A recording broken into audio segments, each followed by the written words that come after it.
Good morning. Good morning. Morning. Sister Vivian's hearing wasn't great, but I think she heard that. Wow, that was a service. Thank you.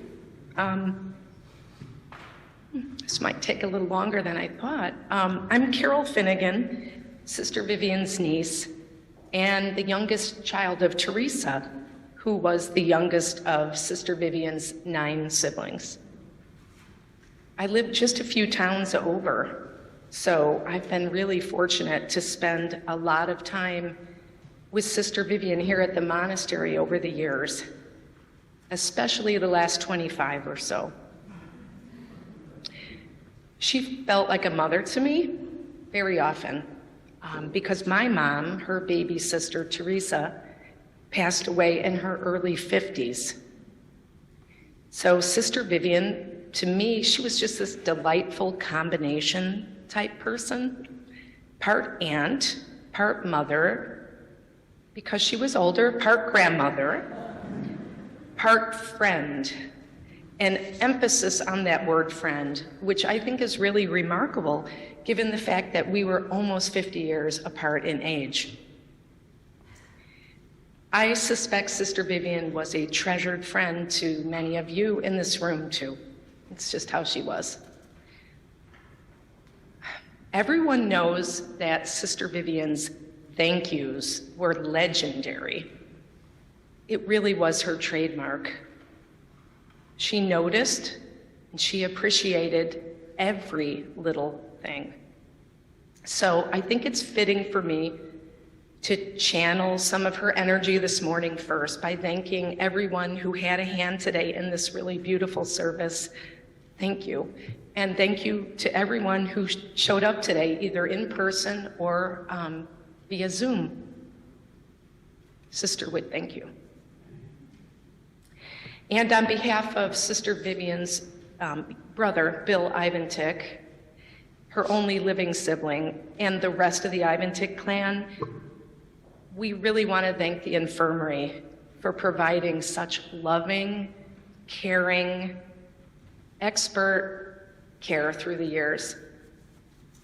Thank you for spoiling Sister, right? Spoiling. Thank you for spoiling me. For treating her like a princess, as she often remarked.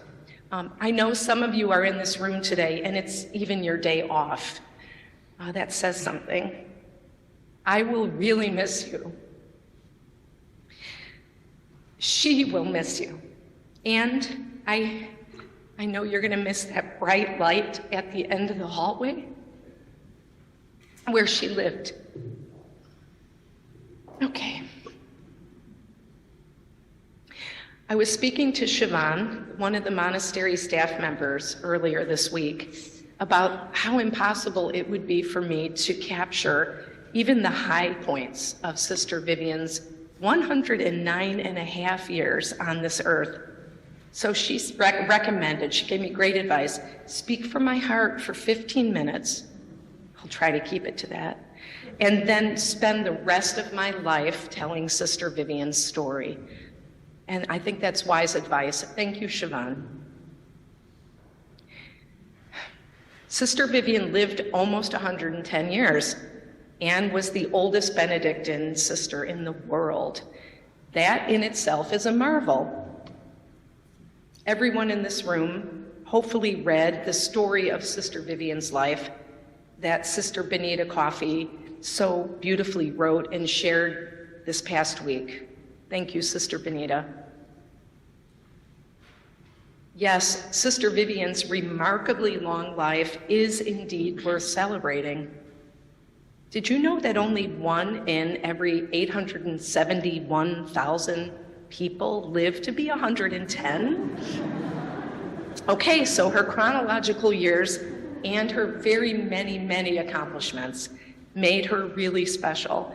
But what I'd like to talk to you today about are those smaller moments that fell in between those years. Just who my aunt was, how she lived her faith all those years, and what she meant to me. Okay. out in the hallway today, there were slideshow and lots of photos and mementos as you came in the hall, into the chapel. Among them were two really important photos and mementos.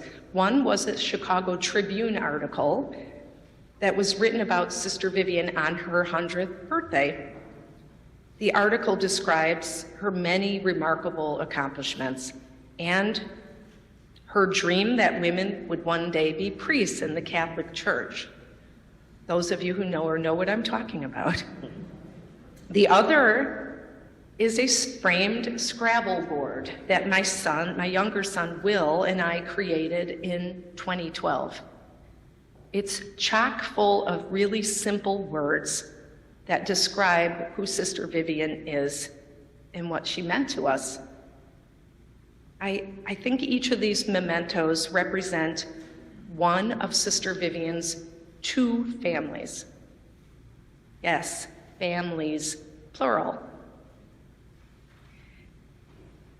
Sister Vivian would always talk very proudly about belonging to two families. She was lucky. She was a Benedictine sister from a really young age.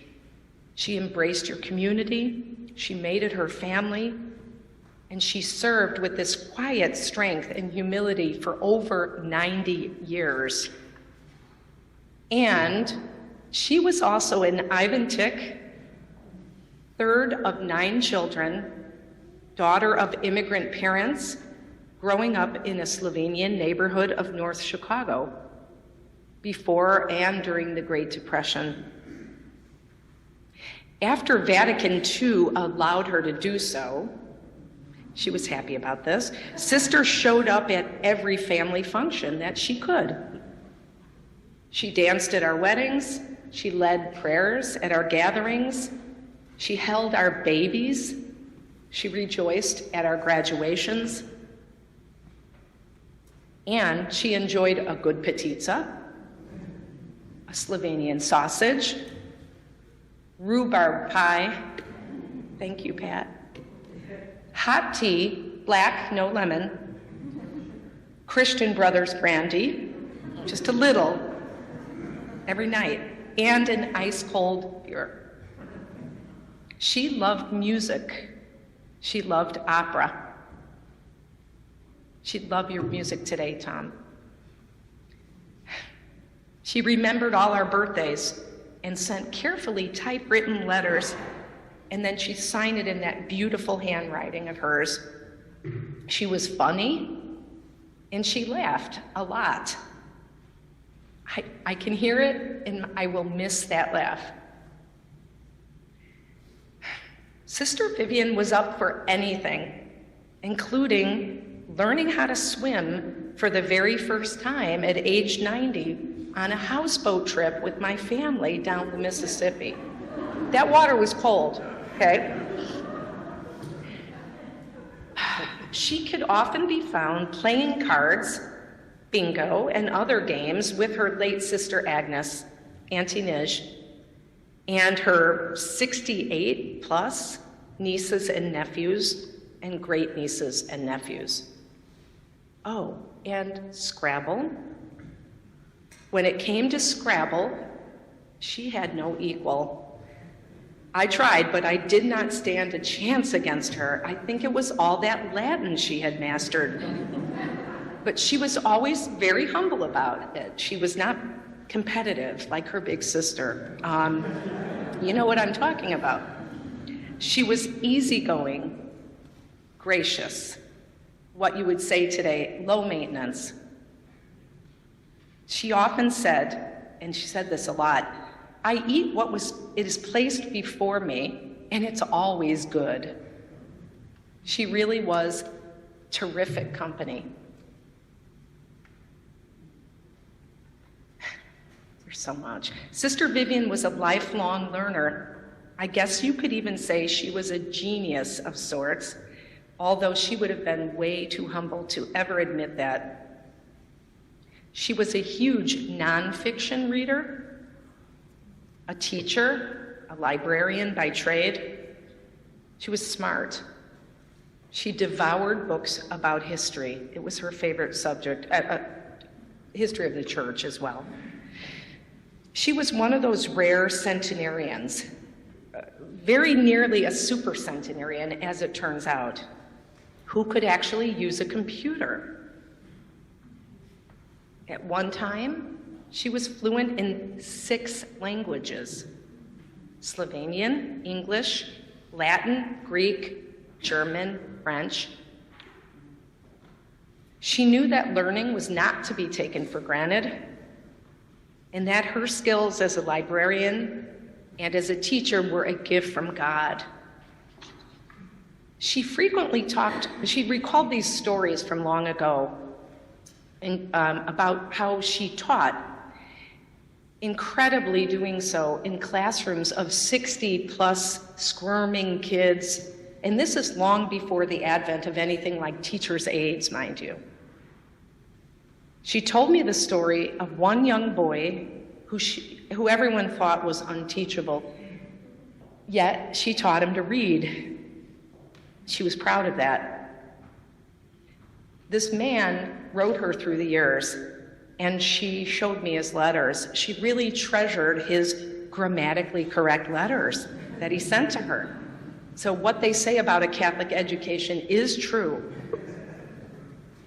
When her eyes began to fail her, Sister took full advantage of what she called talking books. And while failing eyesight would annoy most of us in this room, she would just say in that voice of hers, "Well, I've used my eyes for so many years, reading, grading papers, and it's just part of life." She would do this. I know you've probably heard that. Sister Vivian was an environmentalist, an earth mom, a nature woman of sorts. She went outside nearly every day. She loved the sun. She loved the fresh air. She was a true original recycler, way before it was popular. She wasted nothing. She found a home for every little slip of paper, every half-used greeting card, or unused bag. She had a green thumb, and she was an avid gardener in her day. Even as recently as last summer, Sister Vivian would help in the rhubarb garden out here on the monastery grounds that my brother Mike and I continue to maintain. She'd be out there in her wheelchair, scissors in hand, culling the leaves from the rhubarb stalks and instructing my brother Mike on how to best maintain the soil. She embraced, this is to say that she embraced all of God's creations. She noticed it all: flowers, trees, squirrels, rabbits, birds. She loved all animals, especially cats. We took, our entire family, but many of us went to the botanic garden with her very, very often when we could. Often with my brother Mike and my sister-in-law Pat Finnegan, where Sister Vivian noticed it all. Everything. She saw the beauty there and everywhere in the simplest little things. And you know what? She taught me to notice it too, with her gentle marveling in that awe-filled voice that she had. She'd say something like, "Oh," and I know her eyes were bad. "Look at all this beauty. Oh, the colors. It's beautiful." And if I complained about weeds, she would say, "Weeds are not to be criticized. They're just trying to do what weeds are meant to do. They're trying to live. It's part of life." And that was one of her sayings. It's just part of life. It's just part of life. Wise, right? I asked Sister Vivian once, my aunt, what are you most proud of? And without blinking an eye, she said, it was having written a biography of every sister in the community. And it's a tradition that it's maintained to this day. And let's not forget that Sister was the community's archivist until age 102. So her memory was incredible. I have a story that illustrates this. One fall day about 10 years ago, we drove down the street here to Calvary Cemetery in Evanston, where Sister will be interred later today. Using her walker, she navigated carefully among the many gravestones of the Benedictine sisters who went before her, and many of these stones were from the 1800s and earlier. Surprisingly, although not so surprisingly considering it was Sister Vivian, she was able to recount the life stories of these sisters from memory. She told me, that day, I'd like to have my ashes buried in this section. And many times she said, I'm waiting to get upstairs, right? I'm waiting to get up. And I said, well, what are you looking forward to? And she said, I want to meet the grandparents that I never got a chance to meet because they were in Slovenia. She mentioned that she wanted to be reunited with her very best friend, Sister Benigna, who passed away a very long time ago. She mentioned her brothers, Paul and Joe, who were killed in World War II, and all the other members of her Benedictine and Ivantic families. And of course, she was waiting to meet Jesus. Sister Vivian saw the beauty in everything. She saw the blessings in small moments. She saw the good in everyone. And it was really genuine. I could talk all day about Sister, but I won't. I'd like to end my remarks today by sharing a story that I think illustrates just how Sister Vivian's simple acts of kindness affected people around her. Okay, in 2017, I think, Sister Vivian was hospitalized at St. Francis Hospital down the road here in Evanston. Can't remember what it was for, but she was a patient there for 4 to 5 days.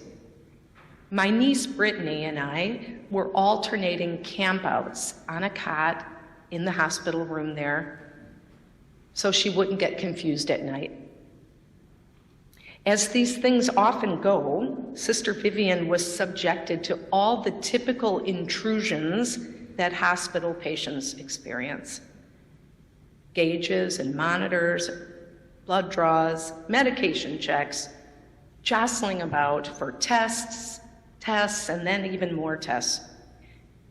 Sister Vivian was in pain, she was exhausted, she was homesick for her own bed, and she often would just be managing to finally doze off when one of the many medical professionals would enter her room, flick on the lights, draw her blood, whisk her downstairs for more tests, give her a breathing treatment or some such thing.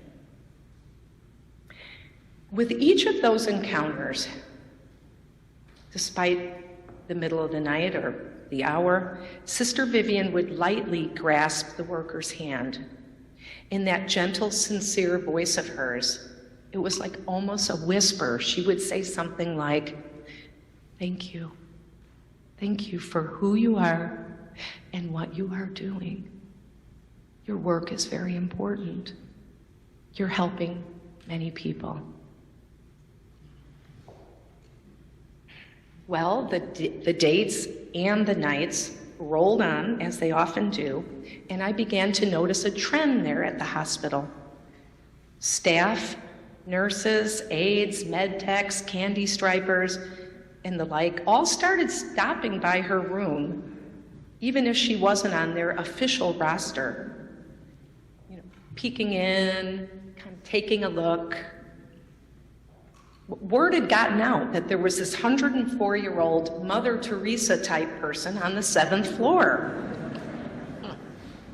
It was busy. Okay, so one day though, one day when Sister Vivian was out of the room, probably for tests, one of these young nurses' aides very sheepishly poked her head in the door asking if she could talk to me for a minute. And what I understood from her was that she had been feeling something that she had never experienced before while taking care of my aunt. And she gestured over to Sister Vivian's bed and she said, "I guess what I'm trying to say is I want to be more like her. I want more of that feeling. Do you think maybe if I became a sister, I could be like that too?"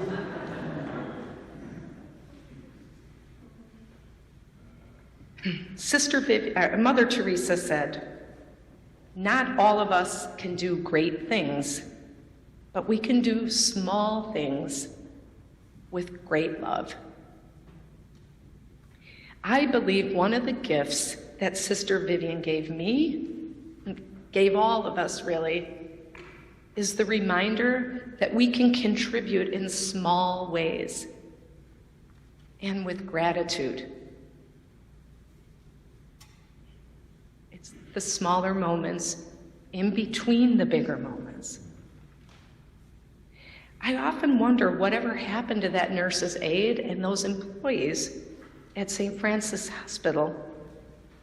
Did they, as a result of just one small, grace-filled interaction with Sister Vivian, go on to do great and small works of love? Let me end with this. Sister Vivian was a long-standing, constant, wise pillar of support for me and for so many other members of our extended family. If I ever needed a place to just sit and calm down, seek some wise advice, or simply be reminded of what really mattered, Sister Vivian was my go-to. I'd turn off my phone and I'd just be.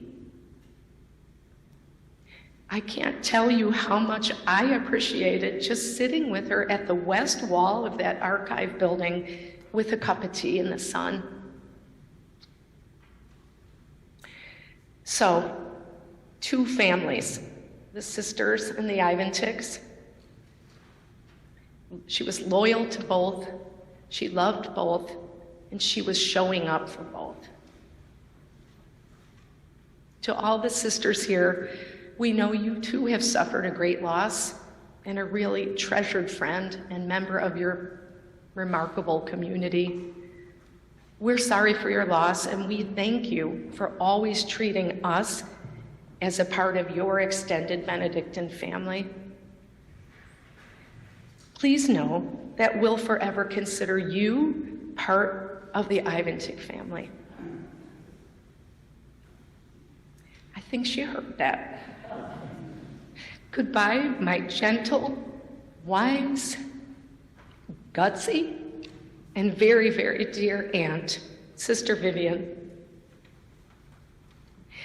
I love you, and I will miss you. Rest in peace. Thank you.